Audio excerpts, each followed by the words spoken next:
Hello and welcome to Content Medium. Content Medium is a show where we will discover the journey of various content creators throughout India and how they are changing the digital landscape of India. Today we have with us Atul Sharma. Now Atul Sharma is one of the youngest comedians in India. He has won the MBC League and various other competitions. He has performed and headlined in cities like Vadodara, Mumbai, Surat, Pune and Kolkata. Welcome to the show, Atul. How are you? I'm fine, great. So let's start with the stereotypical question कि ये सब start कैसे हुआ आपके लिए? How it all started? So there's a funny story behind this. I was in class 12 and I used to run meme page at that point of time. And I used to run my own page and it used to get like 10, 20 likes, that's all. But then I started sending my memes to different pages. One of my tweet went viral. Like it got almost 10 million plus likes, calculating all the pages, and then one of the meme pages admin, he contacted me and he said ki what you are writing na, it's good, it's very good, but you are not making meme, you are posting one liner, so why don't you try stand-up comedy? At that time I shifted to Kolkata at the age of 17. Then I started stand-up comedy scene from here. Like everyone asks, scene क्या है? What is the scene in Kolkata? How it has evolved from like when you started and now? It has been 1.5 years, right? The Kolkata scene is still developing. If we compare the scene to any other different cities like Mumbai or Pune, the scene there is very lit because the audience are way too much interested there. They come, they pay, and they listen to the comedians. In Kolkata, the audience want this thing for free. That's the thing. If you say them ना कि free है, वो लोग आ जाएंगे. But if you say them paid, नहीं यार. Call me when it's free. Okay. Audience still हो रहा है. 1.5 साल में ये है कि फीमेल कॉमेडियंस बहुत ज़्यादा आई है and that's a good thing because ये बहुत शुरुआत से चल रहा है कि कॉमेडी सीन को काफ़ी सेक्सिस्ट बना दिया है इन्होंने. लाइक ये सिर्फ लड़के लोग ही फ़नी हो सकते हैं and it's good. Like currently there are many female comedians who are doing amazing In Kolkata. या ये रोल नहीं हो रहा था अब नहीं होगा. As we all know, the India is very, very, very diverse. So, do you think the stand-up scene or the jokes which we enjoy are as diverse as the culture? Like, why is it कि सिर्फ मोदी या फिर girlfriend boyfriend jokes are funny? Why is it कि नहीं हम लोग एक बहुत बड़ा एरिया कवर कर रहे हैं? Okay, so I will answer this question in 2 parts. The first thing ki is comedy narrative that diverse to our culture. See, that's the job of comedian now. If the joke is working in Kolkata, it's bound that the comedian have to make it work in Mumbai too. अच्छा. Initially क्या होता था कि in Kolkata I can do a joke on Mamata Banerjee because the bridges are falling. Okay. मैं ये joke जाके मुंबई में करता था, नहीं चलता था. But now if I do, people love because digital space इतना ज़्यादा advance हो गया. People know everything what's going around the globe. Why Modi jokes? Why girlfriend boyfriend? Because if we compare the Indian audience to the Western audience, Indian audience अभी भी एक step पीछे है. अच्छा. उनको वही चीज़ सुनना है. ऑडियंस को जो सुनना है कमेडियन वही लिख रहा है. So actually audience want to hear Modi jokes. Modi जब तक पावर में रहेगा जोक्स उस पर बनेंगे. जिस दिन वो हट जाएगा उस दिन नहीं बनेगा. जिस दिन गर्लफ्रेंड बॉयफ्रेंड नहीं रहेगा उस दिन जोक्स बनने बंद हो जाएंगे. वो चीज़ एग्जिस्ट करता है, इस कारण उस पर कॉन्टेंट बन रहा है. In the past years, we have seen there have been a lot of trouble in the country on comedians because they shared a particular meme or they said a particular joke.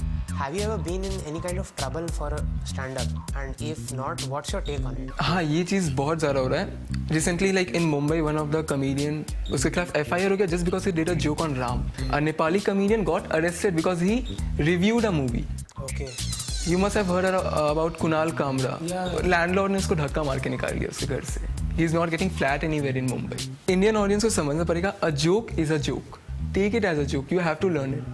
अगर आप सब कुछ western country से copy कर सकते हो, why can't you copy the way they think? उनका जो पर्सपेक्टिव है, जितना ब्रॉड तरीके से वो सोचते हैं. Exactly. जैसे AIB रोस्ट के टाइम पे I've heard that there were a lot of. See, there is a very fine line of difference between dark jokes and vulgar, offending someone. Okay. कमीडियन को वो चीज़ का ध्यान रखना पड़ेगा. जस्ट बिकॉज आई एम कमीडियन, मैं stage पे जाके कुछ भी नहीं बोल सकता हूँ. मैं फैक्ट रख सकता हूँ, मैं फैक्ट पे मसाला डाल सकता हूँ. I can't make a fictional story and exaggerate it just to offend the audience. Content, कुछ कॉमिक्स बोलते हैं इंडिया में कि कंटेंट लिखना नहीं पड़ेगा इंडिया में क्योंकि इंडिया में बहुत कुछ चल रहा है, तो काफ़ी कॉमेडी ऑलरेडी है, तो कंटेंट लिखने की ज़रूरत नहीं है. आपका कोई प्रोसेस है या हर कॉमेडी का कोई स्पेसिफिक प्रोसेस होता है कि हम जोक्स लिखेंगे, एक पंच लाइन होगा, ये टैग होगा, ये कमबैक होगा, या फिर ये ऑब्जर्वेशन है आप लोग का? इन कॉमेडी ना देयर इज नो प्रोसेस. हर कॉमेडियन का अपना वे होता है लिखने का. देयर आर मेनी कॉमेडियन जिनका premise punch punch tag tag boom का premise punch tag tag tag and boom. Okay. तो it depends from comedian to comedian how they write jokes. Yeah, all the jokes come from observations. जो भी होता है personal life के ऊपर हम अपने जोक्स बनाते हैं, आसपास में जो हो रहा है उस पर जोक्स बनाते हैं. Because that's the thing. जैसे हम लोग बोलते हैं ना, दोस्तों के सामने फनी होना it's easy, but when you are standing in front of 50 people and they are waiting, you will say something which will make us laugh. तो जब आपको स्ट्रेंजर्स को हंसाना रहता है ना, तो आप कुछ भी जाके नहीं बोल सकते हो. आपको उस सेट को पॉलिश करना पड़ता है. तो कंटेंट दिख रहा है, उसको ऑब्जर्व करो और उसको फनी बना के लिखो. That's the task. कभी ऐसा हुआ कि आपने कोई जोक बोला, ठीक है, उसका रिस्पॉन्स आपको एक स्पेसिफिक ऑडियंस में नहीं मिल रहा है, ठीक है, बट आपका जो इनर कॉमिक सर्कल है या फिर कहीं और आप गए या घर पे सुनाया कभी आपने, तो उसका रिस्पॉन्स मैसिव था. For a good comedian you have to be a good writer, because a lot of people you have to write a lot. हाँ, लिखना तो पड़ेगा. Because in stand up comedy you have to write every day. सिर्फ ऐसा नहीं होता कि यार एक दिन लिख लेंगे फिर तो बस शांति से बैठना है. हम लोग हर दिन जाके घर पे लिखते हैं.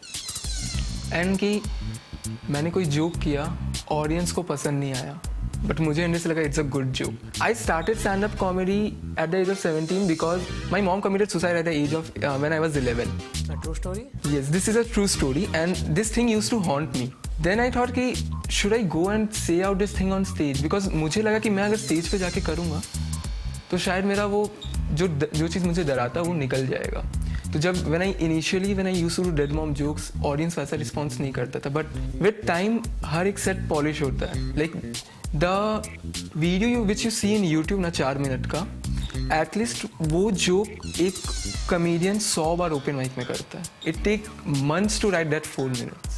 बहुत सारे यंग जनरेशन लोग स्टैंड अप में जो आ रहे हैं, ठीक है, ये चीज़ कैसे आप लोग ये करते हैं कि हम लोग किसी का स्टाइल कॉपी नहीं करें, या फिर ये अनइंटेंशनल होता है? I don't think I have that audacity to give advice to the people who are entering stand-up comedy, but I would say कि stand-up comedy का जो beauty है ना, कि कोई आपको सिखा नहीं सकता है. If you compare stand-up to any other art form like dancing and all, हाँ उसका एक कोचिंग सेंटर, उसके ट्यूशन से आप जाके सीख सकते हो. See, there are books, documentaries, but stand-up कोई नहीं सिखा सकता. वो आपके अंदर से ही आएगा. Okay.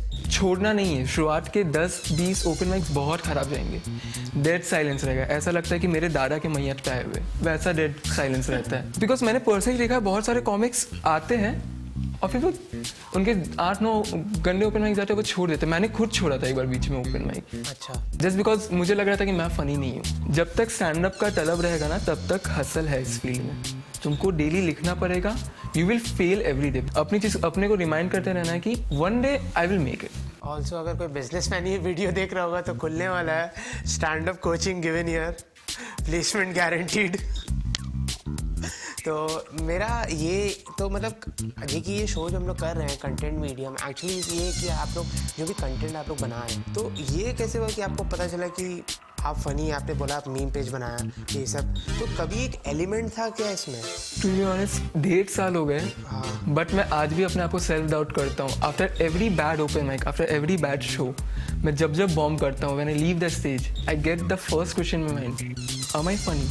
Is it my cup of tea? मैं क्या मैं सही में कमेडियन बन सकता हूँ? ये हर एक गंदे शो या ओपन माइक के बाद ये थॉट आता है. इसमें ऐसा नहीं कि आपने जोक डिलीवर किया, with in a fraction of seconds audience आपको बता देगा आपका जोक अच्छा था या खराब था. तो in a sense audience is your teacher. कभी आपने किससे पूछा कि इसमें पैसा है कि नहीं? बिकॉज आपने भी कभी स्टार्ट किया होगा तो पता चला होगा कि पैसा है नहीं है, कैसे पता? या फिर और भी लोग जो ज्वाइन करना चाहते हैं, how do you earn in this field? Like क्या आपको फीस मिलता है या फिर मतलब किस तरह का सिस्टम होता है? कि क्योंकि lot of people are good at saying jokes, ठीक है, but they are not earning professionally. You have like a team of people behind you are putting up on the stage. Actually में ये बहुत लोगों को नहीं मालूम है how do stand up comedians. या तो उनको ये लगता है कि बिल्कुल ही नहीं कमाते, या इनको या तो फिर ये लोग जाकिर बिस्वा को देख के लगता है यार बहुत ज़्यादा कमाते हैं. हर फील्ड में पैसा होता है, स्टैंड अप में भी है. बट ये कि एक टाइम आता है. If someone is entering into the stand up comedy just for money, I would say कि मत आओ, क्योंकि पैसे के पीछे भागना है तो फिर स्टैंड अप में मत आओ. बिकॉज बहुत पेशेंस चाहिए. मैं पर्सनली लोगों को जानता हूँ जो 3-3, 4-4 साल से कॉमेडी कर रहे हैं, स्टिल नॉट अर्निंग. बहुत लोग ऐसे जो 1 साल से इस बिजनेस में, but they are doing corporate shows, they are putting up their own shows in small cafe venues and all. Try to find your own voice.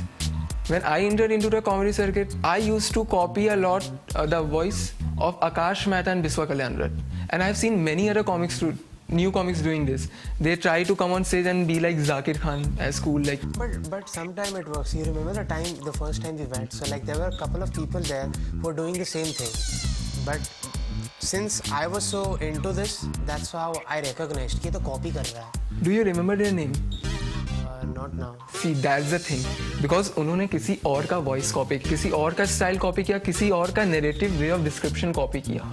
वो उनका अपना यूनिक स्टाइल होता, तो मे बी जिन्होंने वो किया आपको उनका नाम याद होता. That's why you are remembering the name of the bigger comics, because हम लोग उनका स्टाइल कॉपी कर रहे हैं. You should have that X factor ना कि लोग आपको जाने. तो आप किसी का स्टाइल कॉपी मत करो. मेरे को भी 1 साल लग गया to find my own voice. So what was your parents reaction when they found out that उनका बेटा स्टैंड अप कर रहा है, या ये भी रिश्तेदारों से पता चला? नहीं, actually I ditched my dad and CA exam both. मेरा CA का एग्जाम था, मैं सेंटर गया, 10 बज गए, 10:15 हुआ, घर वापस चला गया और बोला कि पापा सेंटर ही लेट पहुंचा मैं. जस्ट बिकॉज कि मेरा CA का एग्जाम था, उससे 2 दिन पहले मैंने अपना पहला ओपन माइक किया एंड आई रियलाइज्ड कि अगर मुझे ये चीज़ करना है ना तो मुझे फिर CA को छोड़ना पड़ेगा. पहले वो मेरा स्टैंड अप एक हॉबी था. जिस दिन मेरा पैशन बन गया उस दिन I went to my dad and I said कि मेरे को स्टैंड अप कॉमेडी करना है. एंड नेक्स्ट डे मैं उनको अपने ओपन माइक में भी लेके आया and he is happy. Just like every other Indian dad कि पढ़ाई इफेक्ट नहीं होना चाहिए. Would you say it's rather difficult to pursue studies or higher studies while you're doing stand-up comedy? हाँ, बिकॉज टाइम मैनेजमेंट ना बहुत बड़ा चीज़ होता है इसमें. कि मैं एक तो जेवियर्स में 75% अटेंडेंस भी रखूँ. मैं सुबह 10 बजे कॉलेज पहुँचूँ, 4 बजे वहाँ से ख़त्म हुआ. I have to travel 20 kilometres to do an open mic. वो करके मैं रात में 12 बजे वापस घर आऊँ और फिर मैं रात के 3 बजे तक बैठ के फिर से कंटेंट लिखूँ.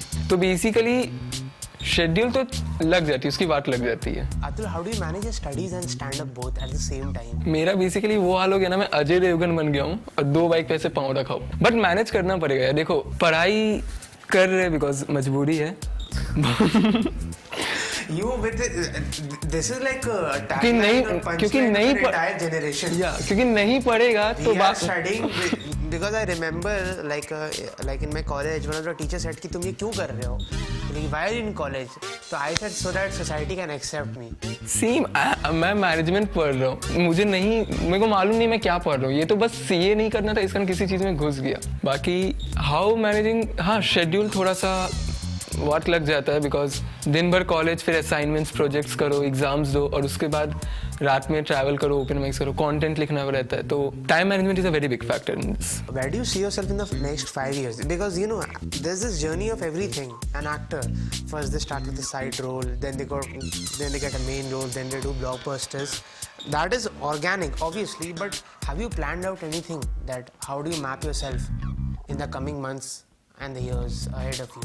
इतना श्योर हूँ कि मैं किसी क्यूबिकल में नहीं बैठा हूँगा. I would be behind the mic telling the new stories to the larger audience. Okay. So you want to pursue this at a large scale obviously. मतलब पहले हॉबी था, पैशन बन गया, अब इसको प्रोफेशन बनाना है. Embarrassing things. So Atul, now we'll ask you some questions, but the catch is you have to be quick about it. Okay, so first questions I shoot, top 3 comments. Vir Das, विश्वा कल्याणरत, मानिक माना. Most embarrassing thing happened to you? Shitting in my school pants. Tea or coffee? Tea. Favorite topping on a pizza? Olive. Favorite food? Pizza. Favorite song? Or the song which is stuck in your head like from, I don't know, since when? I think Cold Mess. Cold Mess, artist? Pratik Kuhar. Oh, okay, nice. One word for dating life? Chaos. With these questions, it's a wrap on our show. But before that, Atul has something to say to you guys. So guys, this December मेरे को 2 साल हो जाएगा comedy में and I am putting up my own trial solo show called बहुत लेम था यार. So I will organize it in around January in Kolkata. Follow me on Insta, Facebook, Sharma ji का लड़का और Atul Sharma. All the venue details and timing will be there. So guys, अगर video पसंद आया तो like, share, subscribe and hit the notification bell icon. So guys, this was your host Talha Abu Turab. Like, share and subscribe to our channel. We want that everyone is seen and heard and their work is appreciated. Also, please attend Atul shows. He also do some shows in Aqua Java Chinarpa. So with that, it's a wrap. Thank you guys. Stay tuned. So guys, these guys are working fabulously. Like, share and subscribe the channel Content Medium.